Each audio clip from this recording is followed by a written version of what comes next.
In May 1802, the remains of St. Philomena were discovered resting in the catacomb of St. Priscilla. It was determined her remains had been lying there for 1700 years. On the vault of the tomb was the following inscription: Lumina Pax Te Cum Fi, Peace be with you, Philomena. In addition to this inscription were symbols painted on the stone slabs: an anchor, 2 arrows, a lance, a palm, and a lily.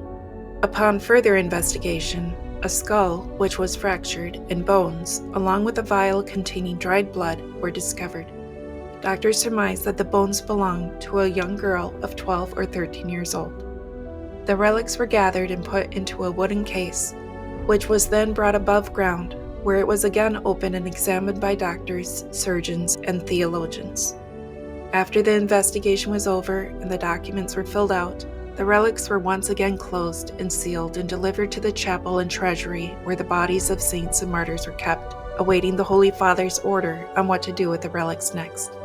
A simple and humble priest, Don Francesco di Lucia, desired to secure relics of a virgin martyr for his church. He obtained permission to visit the treasury of relics. Although at first, when he arrived, he was quite unmoved, but when he approached St. Philomena's relics, he became so emotional that he knew he must take the relics back with him.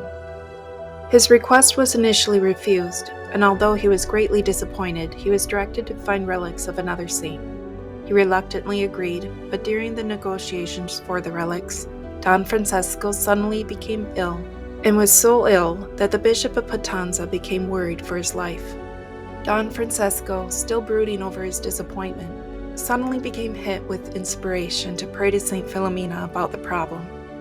He promised to take her on as his special patron and take her relics back to Mugnano if only he could take possession of her relics.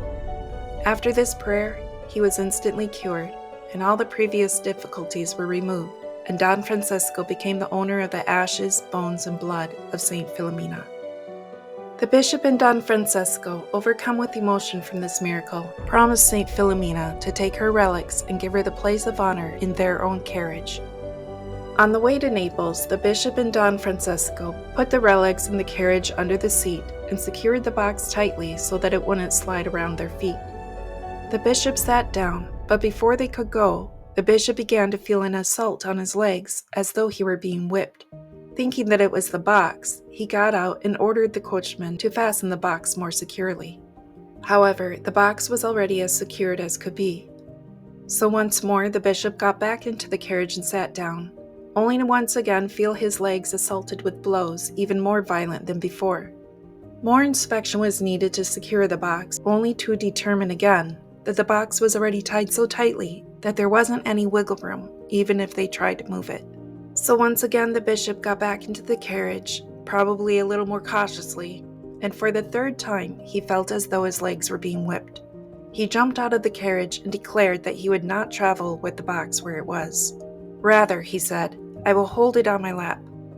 The assault stopped, and the bishop and Father Francesco realized that St. Philomena was holding them to their promise to rightly give her the place of honor in the bishop's arms, not under the bench of a carriage. Once in Naples, the relics were encased in a statue of the saint made for this purpose. The lady of the house, who had a chronic illness, took care of the statue, dressing it in robes and fine garments, and reported that each day the statue's face mysteriously changed into different expressions. It also released a sweet perfume. After a short stay in Naples, they were ready to go on their journey, and the woman was cured of her illness, as though St. Philomena was giving her a thank you for her hospitality.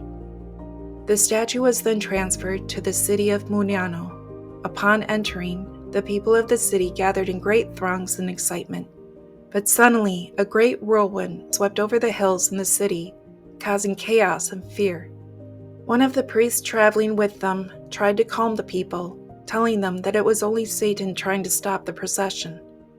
The whirlwind continued to come towards them, and suddenly stopped and disappeared as soon as it reached the relics. Many other miracles came about in Mugnano after the Holy Martyr's relics were settled in place, and soon many pilgrims flocked to Mugnano to venerate the saint and ask for her prayers.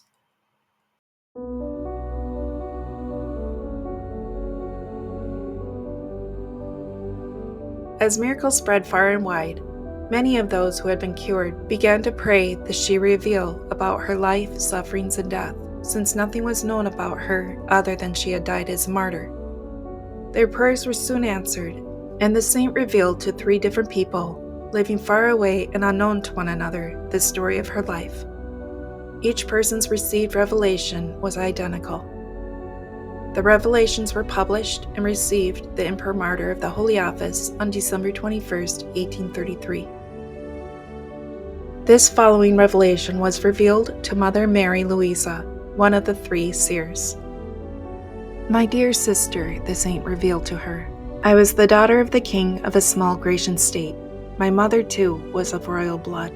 As they had no children, my parents continually offered sacrifices and prayers to their false gods to obtain the blessings of a child. There was at that time with our family a Roman doctor named Publius, now a saint in heaven, although he did not suffer martyrdom. Touched by their blindness and moved by their sorrow, he was inspired by the Holy Ghost to speak to them of our faith and assured them that their prayers would be heard if they embraced the Christian religion. His fervent eloquence touched their hearts, and their minds were at the same time enlightened by divine grace. After mature deliberation, they finally received the holy sacrament of baptism. I was born at the beginning of the following year, on January 10th, and was called Lumina, or Light, as I had been born in the light of the faith. My parents gave me the name of Philomena at baptism, that is, Friend of the Light, which illumined my soul by the grace of this sacrament. My parents lavished every affection on me, and my father could not bear to have me out of his sight. For this reason, I accompanied them to Rome at the close of my 13th year. This journey was undertaken in consequence of the declaration of war unjustly made on us by the proud and powerful Roman emperor. Realizing his weakness, my poor father started for Rome in the hopes of making peace with the emperor. While my father earnestly pleaded his cause and sought to justify himself, the emperor kept glancing at me and replied, "Do not trouble yourself further. You may be perfectly at rest. There is no cause for anxiety. Instead of attacking you, I will place the forces of the empire at your disposal on the condition that you give me the hand of your fair daughter Philomena in marriage." My parents agreed to his request, and on our return home, they sought to convince me that I should be indeed happy as Empress of Rome.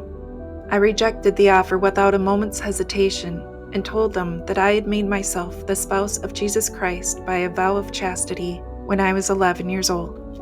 My parents argued with me, saying that I was just a child who didn't know what she was doing, but my divine spouse gave me the necessary strength to stand by my resolution. When the emperor was acquainted with my answer, he said, "Bring the Princess Philomena here, and I will see if I cannot persuade her." My father came for me, but seeing that my resolution was unshaken, both he and my mother, casting themselves at my feet, implored me to change my mind. I answered that my virginity must take precedence of all else. Nevertheless, we had to obey the emperor and present ourselves at the palace. At first, he used promises of all kinds to induce me to accept marriage, but all in vain. He then had recourse to threats, but with no better result. At last, in a fit of fury, inspired by the demon of impurity, he ordered me to be thrown into a dungeon beneath the imperial palace. Here I was bound hand and foot and loaded with chains, in the hope of compelling me to agree to marry this man, in whose soul the spirit of evil alone held sway. Daily the emperor came in person to renew his attentions. He had the irons removed so that I could take a little bread and water, but seeing that his efforts were in vain, he would renew my torments. All this time my divine spouse supported me. I recommended myself unceasingly to Jesus and to his Blessed Mother.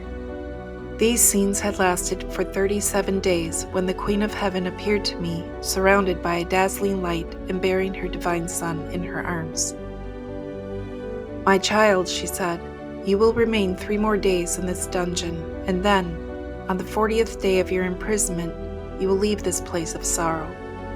On hearing these words of comfort, my heart beat for joy. "When leaving it," continued the Blessed Mother of God, "you will undergo cruel torments for the love of my Son."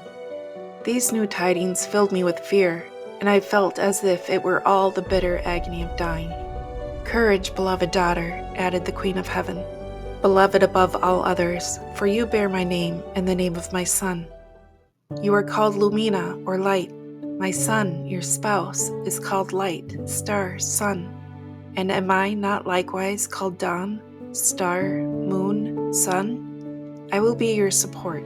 Now is the hour of human weakness and humiliation, but when the moment of trial arrives, you will receive strength and grace.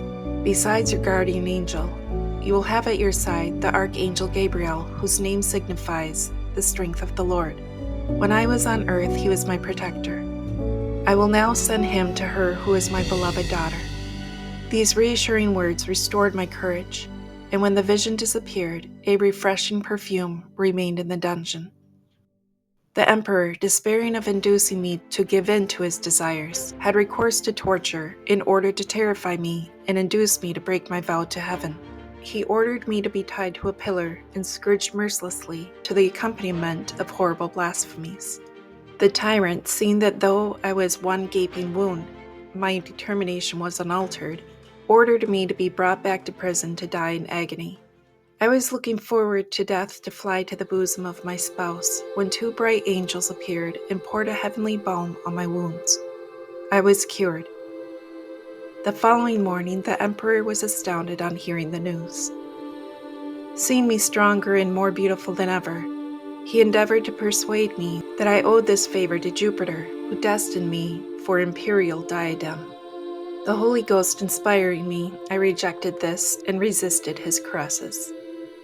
Mad with rage, he gave orders that an iron anchor should be attached to my neck and that I should be thrown into the Tiber. But Jesus, to show his power and confound the false gods, once more sent his two angels to help me. They cut the cord, and the anchor fell to the bottom of the river, where it remained embedded in the mud. They then brought me back to the bank without a single drop of water having touched my garments. This miracle converted several of the bystanders. The emperor, more blind than Pharaoh, now declared that I must be a witch and ordered me to be pierced with arrows. Mortally wounded and on the point of death, I was once more cast into prison. But instead of death, which should have naturally been mine, the Almighty sent a peaceful sleep, after which I awoke more beautiful than before. On hearing the news of this new miracle, the emperor was so infuriated that he ordered the tortures to be repeated until death should supervene. But the arrows refused to leave the bows. The emperor insisted that this was the result of magic, and hoping that witchcraft would be unveiling against fire, he gave orders that the arrows should be heated red-hot in a fiery furnace. My divine spouse saved me from the torture by turning the arrows back on the archers, 6 of whom were killed. This last miracle brought about other conversions, and the people began to show serious signs of disaffection toward the emperor and even reverence for our holy faith. Fearing more serious consequences, the tyrant now ordered me to be beheaded. My soul, glorious and triumphant, ascended into heaven, there to receive the crown of virginity which I had merited by so many victories. It was 3 o'clock in the afternoon of the 10th of August, which was a Friday.